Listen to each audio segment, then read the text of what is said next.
Hello दोस्तों, welcome back to our channel DK Arsalan. दोस्तों, आप जानते हैं कि कुछ दिन पहले मैंने बोया का वायरलेस माइक अनबॉक्स किया था, जो मैंने बताया था कि खास करके डीएसएलआर और मिररलेस कैमरास के लिए बना हुआ है। और मैंने इस वीडियो के अंदर आप लोगों से वादा किया था कि इसका रिव्यू मैं बहुत जल्द कोशिश करूंगा कि मैं लेके आऊँ। तो आज मैं उसका रिव्यू के साथ आपके सामने पेश हुआ हूँ, और इसके अनबॉक्सिंग वाली वीडियो के अंदर ही मैंने इसके फीचर और इसके साथ से क्या क्या एक्सेसरीज आती हैं वो सारी बातें मेंशन कर दी थी, और इसकी बहुत सारी जो इन्फॉर्मेशन थी वो मैंने इसके अनबॉक्सिंग वाली वीडियो में ही मेंशन कर दी थी। यानी कि जो टेक्निकल स्पेसिफिकेशंस थी वो मैंने अनबॉक्सिंग वाली वीडियो में अपलोड कर दी थी। अब ये एक रिव्यू वीडियो है, अगर आप वो वीडियो को देखना चाहते हैं तो ऊपर मैं लिंक लगा दूंगा उसका, आप उधर से उसकी अनबॉक्सिंग वीडियो भी देख सकते हैं और इसमें आने वाले फीचर और इसकी टेक्निकल स्पेसिफिकेशंस के बारे में भी जान सकते हैं। अब बिना टाइम वेस्ट किए हम बढ़ते हैं रिव्यू की तरफ, और मैं आपको दिखाता हूँ कि इंडोर के अंदर ये कैमरा कैसे परफॉर्म करते हैं, इसकी कैपेबिलिटीज क्या है, इसकी नॉइस रिडक्शन कैसे काम करती है। और दोस्तों, एक बात का आपने ख्याल रखना है कि जो ये मैं इस वीडियो के अंदर रिकॉर्डिंग करूंगा इस रिव्यू से रिलेटेड, तो मैं ये चाहता हूं कि आप तक जो रिव्यू पहुंचे वो बिल्कुल रॉ फॉर्म में पहुंचे, यानी उसमें कोई एनहांसमेंट ना हो, यानी कि मैं ऑडियो को ट्रीट ना करूं। अक्सर वक्त होता है ऐसा है कि हम जो भी कोई वीडियो रिकॉर्ड कर रहे होते हैं, तो जो भी कोई अच्छा यूट्यूबर हो या अच्छा कंटेंट क्रिएटर हो, वो हमेशा ऑडियो ट्रीट करता है, ऑडियो को इन्हांस करता है, यानी कि ऑडियो को अलग से एडिट करता है। लेकिन क्योंकि ये है एक ऑडियो टेस्ट, एक वायरलेस माइक्रोफोन का टेस्ट है, तो इसमें मैं विदाउट एडिटिंग वो ऑडियो आपके सामने पेश करूंगा। और स्टूडियो के अंदर कैसा परफॉर्म करता है माइक, आप मुझे कमेंट सेक्शन में लाजमी बताइएगा। तो दोस्तों इस वक्त जो ऑडियो आ रही है वो बोया के वायरलेस माइक से आ रही है और इसमें मैं एडिट नहीं करूंगा, मैं इसे इन्हांस नहीं करूंगा, ट्रीट नहीं करूंगा, ताकि आप लोगों को पता चल सके कि इसमें ऑडियो क्लियरिटी कैसी आती है, इसमें कैसी क्रिस्प आपको मिलती है, साउंड क्वालिटी कैसी मिलती है, क्या मेरी ऑडियो डिस्टॉर्ट तो नहीं हो रही है, क्या मेरी आवाज़ फट तो नहीं रही है, मेरी लो पिच कैसी है, हाई पिच कैसी है। जो ऑडियो के बारे में जानते हैं वो इसके बारे में बेहतर बता सकते हैं, नीचे कमेंट सेक्शन में लाजमी बताइएगा। और मेरा लिप सिंक कोई इसमें इशू तो नहीं आ रहा है, क्योंकि एक वायरलेस माइक है, लेवियर माइक है, लेकिन एक वायरलेस माइक है, तो कहीं कोई डिले तो नहीं आ रहा है, यानी कि मैं बोल पहले रहा हूँ और बाद में उसमें ऑडियो कैप्चर हो रहा है, या किसी भी किस्म का कोई इशू तो नहीं आ रहा। ये जो इस वक्त ऑडियो आ रही है ये बोया के एक वायरलेस माइक से आ रही है, और अभी ये डिफॉल्ट के ऊपर चल रहा है, और अब मैं इसको नॉइस रिडक्शन के ऊपर ऑन करूंगा। पहले मैं कुछ देर खामोश हूँगा ताकि आप लोगों को ये पता चल सके कि जिस सराउंडिंग में, जिस स्टूडियो में मैं बैठा हुआ हूँ, वहां पे इस वक्त पीछे से बैकग्राउंड नॉइस जो है वो कैसी आ रही है, अगर आ रही है, और नॉइस रिडक्शन ऑन करने के बाद उसमें क्या फर्क आता है। दोस्तों अब मैं इसके नॉइस रिडक्शन फीचर को ऑन करूंगा और देखूंगा कि उसमें इसकी क्लियरिटी कैसी आती है, उसमें इसकी नॉइस रिडक्शन किस हद तक कैपेबल है कि वो मेरी नॉइस जो है, जो पीछे से बैकग्राउंड नॉइस आ रही है उसको खत्म कर पाती है, कहीं मेरी वॉइस को कार्टून जैसी वॉइस तो नहीं बनाया था। दोस्तों इस वक्त मैंने नॉइस रिडक्शन को ऑन कर दिया है। अब आप लोग मुझे बताइएगा कि इसके नॉइस रिडक्शन से आपको पिछली स्टैंडर्ड नॉइस में क्या फ़र्क लगा है। जो मेरे स्टूडियो के अंदर पहले अगर कोई बैकग्राउंड नॉइज़ आ रही थी, मैं इस वीडियो को अभी नहीं सुन सकता क्योंकि मैं इस वीडियो को रिकॉर्ड कर रहा हूँ, और अनटिल और अनलेस मैं इस वीडियो को एडिट करूँगा, तो तब तक मैं इसकी वॉइस नहीं सुन सकता। नीचे कमेंट सेक्शन में ज़रूर बताइएगा कि आपको इसका फ़र्क कैसा फ़ील हुआ है, कि इस वक्त मेरी जो नॉइज़ है, पीछे से बैकग्राउंड नॉइज़ है, क्या वो खत्म हुई है। और इस टेस्ट के अंदर भी मैं 2 सेकंड के लिए खामोश रहूँगा ताकि ये माइक अगर कोई बैकग्राउंड नॉइज़ है उसे कैप्चर कर सके। तो मुझे उम्मीद है दोस्तों कि ये जो बोया का माइक है इसने नॉइस रिडक्शन बहुत अच्छी तरीके से की होगी, क्योंकि बोया की एक बहुत अच्छी रिप्यूट है कि इनके जो वायरलेस माइक होते हैं वो बहुत अच्छे होते हैं और प्रीमियम लेवल की हमें साउंड क्वालिटी प्रोवाइड करते हैं। और अब मैं आ गया हूँ स्टैंडर्ड मोड में, जहाँ पे इसकी नॉइस रिडक्शन को मैं ऑफ कर चुका हूँ। अब हम चलते हैं आउटडोर और चेक करते हैं कि वहाँ पे कैसा परफॉर्म करता है। क्या ये विंडी सिचुएशन में कैसा परफॉर्म करता है, वहाँ पे नॉइस को कैसे रिड्यूस करता है, या वहाँ पे इसके सिग्नल कहीं डिस्टॉर्ट तो नहीं होते। आइए चलते हैं आउटडोर और चेक करते हैं। हेलो दोस्तों, अब हम आ चुके हैं आउटडोर टेस्ट के लिए, और इस वक्त जो मेरी आप वॉइस सुन रहे हैं वो डायरेक्टली बोया के वायरलेस माइक से आ रही है। अगर मैं आपको दिखा सकूं तो मैंने इधर इसको माउंट किया हुआ है क्लिप से, और ये जो वीडियो है ये विदाउट एडिट है, इसमें ये रॉ फॉर्म में ही ऑडियो आपको सुनने को मिलेगा। अक्सर औकात हम यूट्यूबर्स जो हमारी ऑडियो होती है उसको भी ट्रीट करते हैं ऑडेसिटी में या दूसरे ऐसे प्रोग्राम्स में, ताकि उसके अंदर जो कमियां हैं उसको मिटा सके एडिटिंग के अंदर। लेकिन क्योंकि ये माइक टेस्ट है इसलिए इसके अंदर जो ऑडियो है वो विदाउट एडिट आपको सुनने को मिल रही है। और इस वक्त आप जो ऑडियो सुन रहे हैं वो डायरेक्टली बोया के माइक से सुन रहे हैं, और इधर बहुत ज़्यादा विंड भी है, और इस वक्त मैं एक बिल्डिंग के 3rd फ्लोर के ऊपर हूँ, और यहाँ पे बहुत ज़्यादा वॉइस भी है, नॉइस भी है, और नीचे ट्रैफिक पोल्यूशन भी है, लेकिन ट्रैफिक की बहुत ज़्यादा आवाज़ आपको सुनने को मिल रही होगी। अब मैं तो जब तक इसको एडिट नहीं करूँगा मुझे नहीं पता चलेगा कि इसकी वॉइस कैसी आती है। उम्मीद है कि अच्छी आ रही होगी, लेकिन आप नीचे कमेंट्स के अंदर ज़रूर बताइए कि आपको इसकी वॉइस कैसी लग रही है। इस वक्त ये स्टैंडर्ड मोड के अंदर चल रहा है, इसके अंदर ना नॉइस रिडक्शन भी है। अगर स्टैंडर्ड मोड के ऊपर देखा जाए तो हमने जो चीज़ें नोट करनी है वो ये करनी है, कहीं इसके अंदर मेरी ऑडियो डिस्टॉर्ट तो नहीं हो रही, मेरे जो वॉइस है वो फट तो नहीं रही है, उसकी क्लियरिटी कैसी है, और जहाँ तक रही बात कहीं लिप सिंक का इशू तो नहीं आ रहा लिप सिंक का। ये एक ना ब्लूटूथ माइक है, और अक्सर औकात ब्लूटूथ माइक्स के अंदर ये प्रॉब्लम देखने को आती है कि उसमें ना एक डिले आता है। मैं बोल पहले दूंगा और बाद में ऑडियो जो है वो उसके अंदर कैमरा के अंदर कैप्चर होगी उसके वायरलेस रिसीवर के थ्रू। तो कहीं ये प्रॉब्लम तो नहीं आ रही है, ऑडियो डिस्टॉर्ट तो नहीं हो रही, क्लियरिटी कैसी है, ठीक है, और आवाज़ मेरी फट तो नहीं रही है। इन सारी बातों को हम इस वीडियो में देखेंगे। और अब मैं ट्रैफिक के पास आप लोगों को लेके जाता हूँ और उसके अंदर हम इसके नॉइस रिडक्शन फीचर को चेक करते हैं। दोस्तों धूप की वजह से मेरी आंखें बंद हो रही हैं, लेकिन ये ज़रूरी था। अब ये देख सकते हैं आपके नीचे जिस बिल्डिंग के फ्लोर के ऊपर हूँ मैं, वहाँ पे नीचे बहुत ज़्यादा ट्रैफिक है और ट्रैफिक की बहुत ज़्यादा नॉइस है। अब अगर इस कंडीशन के अंदर मैं इसका नॉइस रिडक्शन फीचर को ऑन करता हूँ तो आप मुझे बताइएगा उससे क्या फ़र्क पड़ता है, क्या कोई इफेक्ट होता है कि नहीं होता।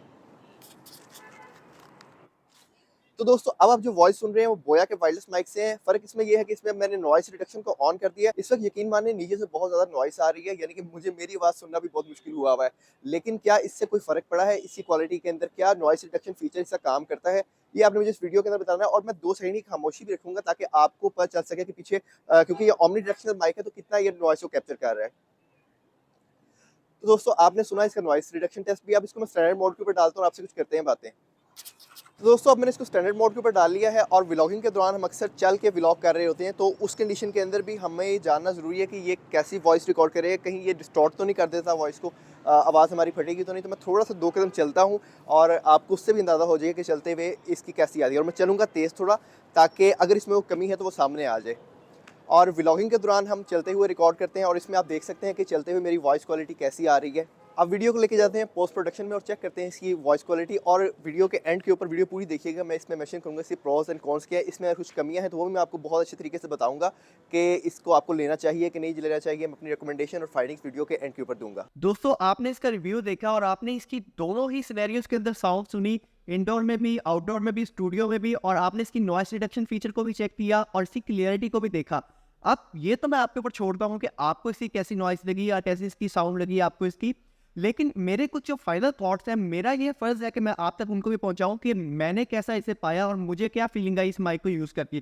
क्या मुझे ये माइक पसंद आया, मुझे इसकी क्लियरिटी कैसी लगी, नॉइस रिडक्शन कैसी लगी, और बहुत सारे फैक्टर। और देखें दोस्तों, एक वीडियो के अंदर ना एक टेस्ट जब हम एक रिव्यू करते हैं, हम कोशिश करते हैं या कोई भी यूट्यूबर कोशिश करता है कि वो आप तक हर बात पहुंचाए कि इस माइक की क्या कैपेबिलिटीज़ है, क्या इसमें कमियां हैं और क्या इसकी अच्छी बातें हैं। लेकिन बहुत सारे ऐसे टेस्ट जो हम बैकएंड पे करते हैं, जो मैंने बैकएंड पे की है आप लोगों के लिए इसको टेस्ट करके, ताकि जब कोई बंदा मेरे इस वीडियो को देख के अगर इस माइक को परचेज करता है तो उसको प्रॉपर क्लियरिटी हो कि वो जो माइक परचेज कर रहा है उससे क्या प्रोज है और क्या उससे कॉन्स है। तो दोस्तों अगर फाइनल थॉट की तरफ जाए तो क्लियरिटी के अंदर तो मैं इसको 10 में से 8.5 दूंगा। यानी मैंने बहुत सारे बोया के माइक यूज़ किए, और ना सिर्फ बोया के, मैंने बहुत सारी और कंपनीज़ के माइक यूज़ किए हैं। हाँ, एक्सपेंसिव भी यूज़ किए। अब बहुत ज़्यादा एक्सपेंसिव जो है, यानी कि 4-4 लाख के माइक या 3 लाख के, वो नहीं, यानी कि 80-90 हज़ार वाले माइक मैंने यूज़ करके देखे हुए हैं, और मुझे उनकी ऑडियो और वॉइस क्वालिटी का पता है। और इस बेस पे मैं आपको बता रहा हूँ कि इसकी क्लियरिटी और इसकी क्रिच बहुत ज़्यादा बेहतर है। अब आगे तो आप मुझे वीडियो में बताएंगे कि आपको कैसी लगी, लेकिन मुझे पर्सनली इसकी साउंड क्वालिटी, क्लियरिटी बहुत ज़्यादा अच्छी लगी है। और मेरा जो लाइन ऑफ एम था, यानी कि जो कैमरा था, मैं उसकी बिल्कुल सीध के अंदर दूरी के ऊपर गया था, और 50 मीटर से इवन बहुत ज़्यादा पीछे जाके भी माइक बहुत अच्छा परफॉर्म कर रहा था। उसकी क्लियरिटी के अंदर, शार्पनेस के अंदर, उसकी क्वालिटी के अंदर ज़रा सा भी फ़र्क नहीं आया था। और दोस्तों नॉइस रिडक्शन मैंने इंडोर में भी आपको शो कराया और आउटडोर में भी आपको शो कराया। देखिए दोस्तों, इंडोर में भी बहुत अच्छे तरीके से नॉइस कैंसलेशन ने काम किया है, जिसके अंदर नॉइस रिडक्शन का फीचर आता है। बोया का पहले मेरे पास वायरलेस जो माइक है USB-C, वो वैसे तो बहुत अच्छा परफॉर्म करता है, लेकिन जैसे हम उसकी नॉइस रिडक्शन ऑन करते हैं तो यार वो हमारी वॉइस को ना कार्टून टाइप वॉइस में कन्वर्ट कर देता है। यानी कि मैं आपको एक बता नहीं सकता, यानी कि इस तरह लगता है कि कोई तोता बोल रहा होता है। और आउटडोर में भी उसका यही मसला है, और वो ना सिर्फ नॉइस को कंट्रोल करता है, बल्कि आपकी ना आवाज़ कार्टून सी बनाया था जो दूसरा माइक है। लेकिन इस माइक के साथ मुझे ऐसे किसी मसले का सामना नहीं करना पड़ा। और मैंने आउटडोर कंडीशंस में, जहाँ पे बहुत ज़्यादा नॉइस थी, विंड थी और ट्रैफिक की साउंड थी, वहाँ पे भी इसका नॉइस रिडक्शन यूज़ किया। और यार मैं बहुत ज़्यादा इंप्रेस हूँ कि यार इसने मुझे जो क्वालिटी प्रोवाइड किया था वो बिल्कुल एक प्रोफेशनल माइक की दी है। ऐसा नहीं है कि यार वो गुजारे लायक है, वो बहुत एक्सेप्शनल लेवल की इसलिए नॉइस रिडक्शन क्वालिटी भी प्रोवाइड की है। और दोस्तों जो इसके साथ चार्जिंग केस होता है वो उसमें बिल्ट इन पावर बैंक है। यानी मैं उसके अंदर लाइक एयरपोर्ट्स ही उसके अंदर, जो मैंने अनबॉक्सिंग वीडियो में भी बताया है, अगर आपने अभी तक नहीं देखी तो आप उसको भी देख सकते हैं। उसके अंदर मैंने आपको बताया कि लाइक एयरपोर्ट, आप जब इसके अंदर माइक्रोफोन, 2 माइक्रोफोन जो इसमें आते हैं और रिसीवर आता है, उसको जब आप उसके अंदर लगाते हैं तो वो ऑटोमेटिकली चार्ज मोड पे चला जाता है और वो चार्जिंग करना शुरू कर देता है। ये बहुत ज़्यादा ईज़ बना देता है, हमारे लिए ईज़ क्रिएट कर देता है कि हमें एक हैसल से बच जाते हैं। और तो हम इसको डायरेक्टली भी टाइप सी केबल से चार्ज कर सकते हैं, लेकिन ये बहुत ही कन्वीनियंट बना देता है कि हम इसके अंदर डायरेक्टली इसको डालते हैं और पावर बैंक इसको चार्ज कर देता है और उसमें इसको कैरी करना भी बहुत आसान हो जाता है, यानी कि आप पॉकेट में भी इसको कैरी कर सकते हैं। और रही बात इसकी प्राइस की, तो यार जिस प्राइस रेंज में ये आता है, मैं ये आपको पर्सनली सजेस्ट करूंगा कि अगर आप ऐसे बंदे हो जिसने एक यूट्यूब का कंटेंट बनाना है या आपने कोई टिकटॉक का या फेसबुक का, यानी कि प्रोफेशनली अगर आप काम करना चाहते हो, तो ये माइक आपकी हर नीड पूरी कर देगा और बहुत अच्छे तरीके से रिकॉर्ड करेगा आपकी वीडियो डीएसएलआर और मिररलेस कैमरास पे। अब मैं चलता हूँ इसके एक नेगेटिव पॉइंट की तरफ, और उससे पहले मैं आपको बता दूं, अगर आप ये माइक परचेज करना चाहते हैं तो इस वीडियो के नीचे डिस्क्रिप्शन के ऊपर लगा दूंगा, ताकि अगर आप ये माइक परचेज करना चाहें तो आप वहां से क्लिक करके उस लिंक से भी इस माइक को परचेज कर सकते हैं। देखिए दोस्तों, जैसा कि मैंने आपको बताया कि मैं जो रिव्यू करता हूँ ऑनेस्टली करता हूँ, ना तो मुझे कोई वीडियो ये स्पॉन्सर करता है, ना मुझे कहीं से पैसे मिलते हैं इस वीडियो बनाने के। तो जो प्रोज हैं, जो कॉन्स हैं, वो मैं आपके सामने रखूंगा। देखिए दोस्तों, इसका एक नेगेटिव पॉइंट भी मेरे सामने आया है। अब वो नेगेटिव काइंड ऑफ नेगेटिव है। देखिए दोस्तों, मैंने आपको इसके अनबॉक्सिंग वाली वीडियो के अंदर जो इसका बॉक्स का ऊपर वाला हिस्सा भी दिखाया था, ये उस बॉक्स के ऊपर मेंशन था कि ये कैमरा, डीएसएलआर और रिकॉर्डिंग डिवाइसेस और कंप्यूटर के साथ हम इसे यूज कर सकते हैं। लेकिन दोस्तों, जब मैंने इसे अपने मोबाइल के साथ अटैच किया, और मैं ये नहीं जानता कि क्या ये सिर्फ मेरे मोबाइल के साथ ही इशू आ रहा है या दूसरे मोबाइल के साथ भी इशू आ सकता है। मेरा जो फोन है वो है सैमसंग A52 गैलेक्सी सीरीज जो आती है सैमसंग की। उसमें मुझे ये प्रॉब्लम देखने को आई कि ये माइक जब मैं उसके अटैच करता हूँ तो वो रिकॉर्ड तो करता है वीडियो में भी और साउंड रिकॉर्डिंग में भी, लेकिन उसके साथ नॉइज आ रही है। तो पहले तो मैं बड़ा परेशान हुआ कि यार ये कोई माइक का फॉल्ट है, क्या इशू है। लेकिन फिर मुझे ये समझ आया कि जब ये माइक को हम मोबाइल के अंदर TRP यानी कि 3.5 mm जैक के साथ लगाते हैं, तो ये मोबाइल के माइक्रोफोन से भी कैप्चर कर रहा होता है साउंड, और साथ ही में ये उस माइक से भी कैप्चर कर रहा होता है, जिसकी वजह से नॉइज आती है। और मेरा एक्सपीरियंस मोबाइल रिकॉर्डिंग के अंदर अच्छा नहीं रहा, और मैं इसको मोबाइल रिकॉर्डिंग के लिए आपको कभी भी सजेस्ट नहीं करूंगा। देखिए, अगर तो आपके पास प्रोफेशनल कैमरा है, डीएसएलआर है, मिररलेस कैमरा है, या आप इसको किसी रिकॉर्डर के साथ यूज़ करना चाहते हैं कंप्यूटर के साथ, तो फिर एक बात अलग है।